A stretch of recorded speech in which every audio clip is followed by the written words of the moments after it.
नमस्कार दोस्तों, मैं हूं डॉक्टर संजय कुमार, आपके साथ आपका दोस्त, आपका हमदर्द। बात कड़वी पर सच है में आपका स्वागत है। दोस्तों, आपने देखा होगा कि अभी 2 जुलाई को हाथरस के अंदर जो घटनाक्रम हुआ और उसमें जो भगदड़ मची, उसके अंदर लगभग 121 लोगों की जानें चली जा चुकी हैं। अब प्रश्न यह है कि आपने बहुत पुराने समय से लेकर के और अब तक जो भी आपने जीवन जिया है कि इस तरह के जो बाबा हैं वो नए नए बाबा इंट्रोड्यूस होते रहते हैं और आते रहते हैं। और ये जो भगदड़ है वो पहली बार नहीं हुई है, आपके कुंभ के मेले में भी हुई है, कांगड़ा में भी हुई थी, राजस्थान में एग्जैक्ट जगह याद नहीं है, आई थिंक वहां पे लगभग 110 लोगों की जाने गई थी। प्रतापगढ़ के अंदर भी हुई थी। वो बात अलग है कि प्रशासन ने इस बात से सबक नहीं लिया, लेकिन ऐसा हुआ है।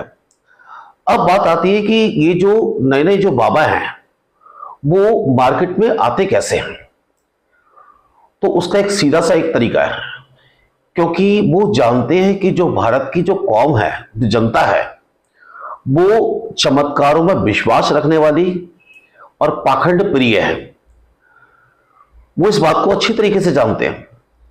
अब बात आती है चमत्कार। देखिए, चमत्कार होते नहीं हैं, चमत्कार पैदा किए जाते हैं। अब मैं चमत्कारों के बारे में आपको एक ऐसी ही बात बताता हूं जो हकीकत है पश्चिमी बंगाल की। क्या हुआ कि उस समय अंग्रेजों का जमाना था, कोयले के इंजन चलते थे। तो कोयले के जब इंजन चला करते थे तो रेलवे स्टेशन का जो प्लेटफॉर्म होता था वो बिल्कुल कच्चा होता था। अब एक बार उसमें एक संत चढ़ गए, साधु चढ़ गए।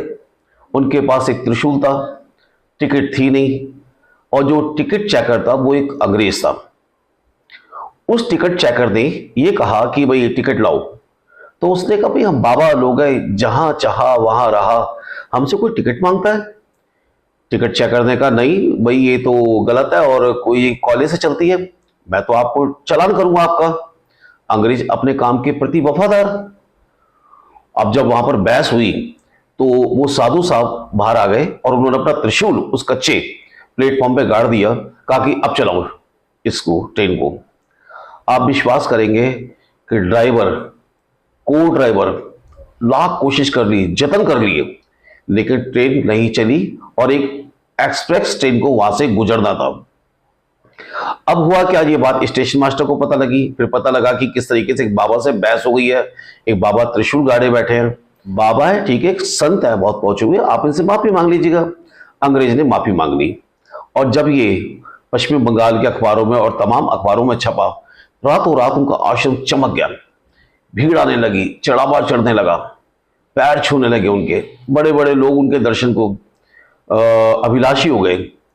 अब एक समय बीत गया, बाबा बूढ़े हो चुके थे। उनका एक जो चेला था, जो परमानेंट उनका चेला था, उन्होंने कहा बाबा साहब आपने एक चमत्कार दिखाया था, हमें भी कुछ ऐसा दीक्षित करिए कि हम भी कुछ भविष्य में कोई ऐसा चमत्कार कर सकें। तो बाबा ने क्या कहा पता है आपको, सुन के हैरान हो जाएंगे। बाबा ने कहा वो कोई चमत्कार नहीं था, और मैं क्योंकि मरने जा रहा हूं इसलिए झूठ नहीं बोलूंगा। असल में ड्राइवर, को ड्राइवर, वो आपका स्टेशन मास्टर और टीटी, उनको मैंने पैसे देके ही खरीदा था। तो चमत्कार इस तरीके से पैदा होते हैं। तो जिस तरीके से ये जो भोले बाबा है, उन्होंने लोगों से कहा कि भाई जो चरण रज यानी कि चरणों की जो धूल है उसको माथे पे लगाने से आपके सारे पाप धुल जाएंगे, आपकी समस्या हट जाएगी, और वो जो पानी है वो पानी जो है पीने से आपका समस्या हट जाएगी।